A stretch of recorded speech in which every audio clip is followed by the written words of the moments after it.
श्री कृष्ण उपदेश, जीवन का अमृत संदेश।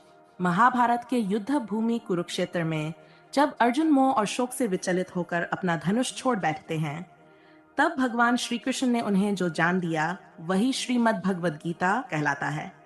ये उपदेश केवल अर्जुन के लिए नहीं था, बल्कि संपूर्ण मानव जाति के लिए जीवन का मार्गदर्शन है। आइए विस्तार से समझें। कर्म का महत्व। कृष्ण का पहला उपदेश है कर्मयोग। उन्होंने कहा, कर्म करते रहो, फल की चिंता मत करो। मनुष्य का अधिकार केवल कर्म करने में है, फल पर नहीं। जो व्यक्ति निस्वार्थ भाव से कर्म करता है वही सच्चा योगी है। यह हमें सिखाता है कि जीवन में सफलता पाने के लिए लगातार परिश्रम जरूरी है। परिणाम अपने समय पर अवश्य मिलते हैं। आत्मा अमर है। कृष्ण ने अर्जुन को समझाया, आत्मा न जन्म लेती है न मरती है। शरीर नश्वर है पर आत्मा शाश्वत है। मृत्यु केवल वस्त्र बदलने के समान है। इससे हमें ये शिक्षा मिलती है कि हमें मृत्यु से डरना नहीं चाहिए, बल्कि अपने धर्म और कर्तव्य का पालन करना चाहिए।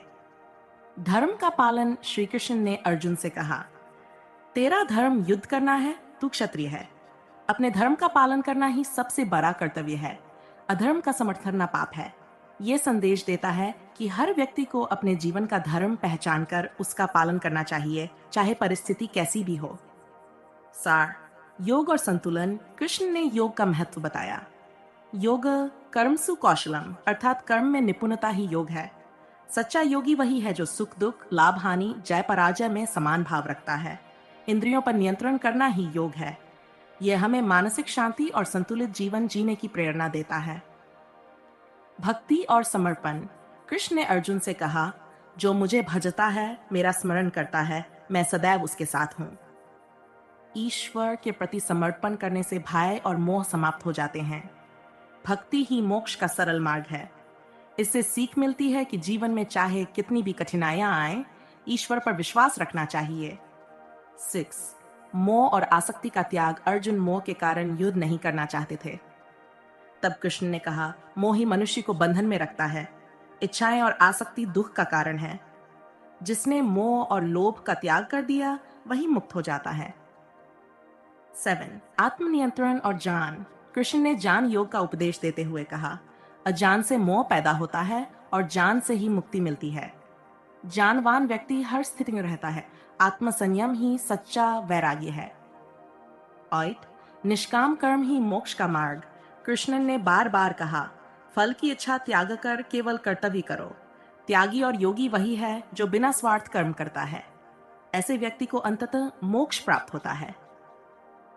9. सार्वभौमिक दृष्टि। कृष्ण ने अर्जुन को विराट रूप दिखाया और कहा, मैं ही संपूर्ण सृष्टि का कारण हूँ। सभी जीव एक ही परमात्मा के अंश हैं। जो सब में एक ही आत्मा देखता है वही ज्ञानी है। अंतिम उपदेश, पूर्ण समर्पण। श्री कृष्ण ने अंत में अर्जुन से कहा, सर्वधर्मान परित्यज्य मामेकं शरणं व्रज, अर्थात सब धर्मों और कर्तव्यों को छोड़कर मेरी शरण में आ जा। मैं तुझे समस्त पापों से मुक्त कर दूंगा। निष्कर्ष, भगवान श्री कृष्ण का उपदेश हमें यह सिखाता है कि जीवन में कर्तव्य सबसे बड़ा धर्म है। परिणाम की चिंता छोड़कर निस्वार्थ भाव से कर्म करना चाहिए। आत्मा अमर है, मृत्यु केवल परिवर्तन है। योग, भक्ति और ज्ञान से ही मोक्ष प्राप्त होता है। ईश्वर पर पूर्ण विश्वास और समर्पण ही जीवन का परम लक्ष्य है। गीता का यह ज्ञान आज भी उतना ही प्रासंगिक है जितना हजारों साल पहले था। ये केवल धार्मिक उपदेश नहीं, बल्कि जीवन जीने की कला है।